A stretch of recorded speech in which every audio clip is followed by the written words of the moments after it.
Rap guys. So hello, what's up mga idol? Welcome back to my channel. This is Yuan Vlog. Muling nagbabalik. For today's video nga pala, magre-review lang tayo ngayon. So meron tayong i-review na pagkain. Ito siya. Ayan.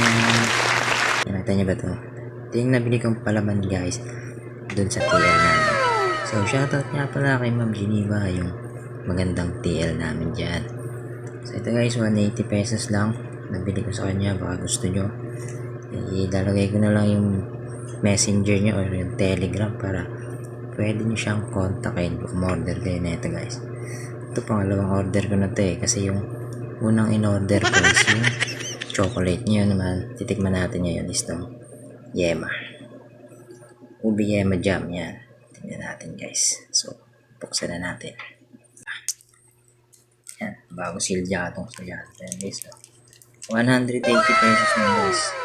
Makakabili na kayo nito. Yema, ube. Okay, palaman siya na yema. Tapos flavor niya, ube.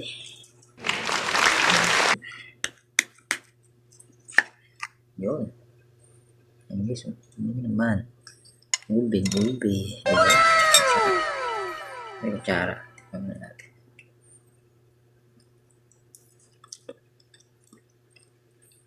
Masarap nga. Ube, lasang ube. Siyempre, malalasahan natin yung sarap nito. Dapat meron tayong tinapay. Kasi meron tayong palaman, meron tayong tinapay. Di ba?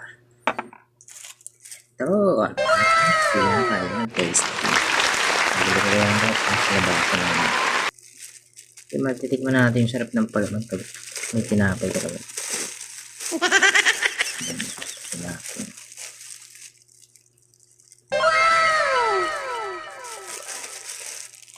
So yun guys, ito na. Talagyan natin siya ng palaman. Ano? Ube. Wow! Actually guys, matamis siya kung mahilig ka sa matatamis. Bagay na bagay sa iyo to. Mahilig ka talaga sa tamis na palaman. Kasi nung tinikman ko siya, napakatamis. Swak. Diba? Sulit yung 180 pesos mo rito.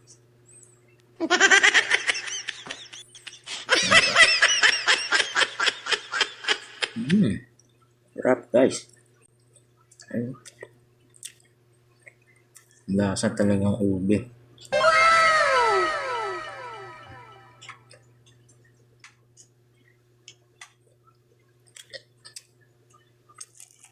Work lang yun.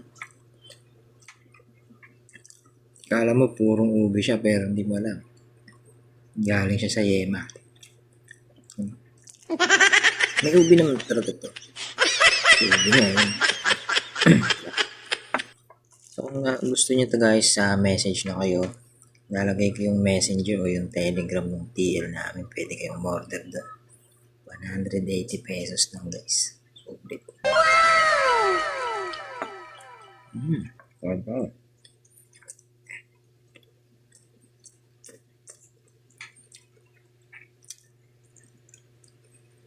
Ito ba? Naubos ko.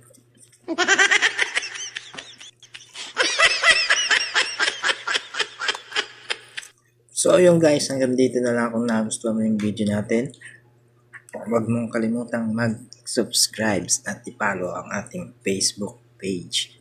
Actually, may YouTube din ako kaso hindi ko na siya nalalagyan. So, dito na lang tayo sa aking Facebook page, Yuman's Vlog.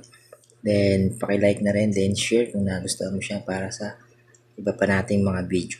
So, hanggang dito na lang guys. Bye-bye!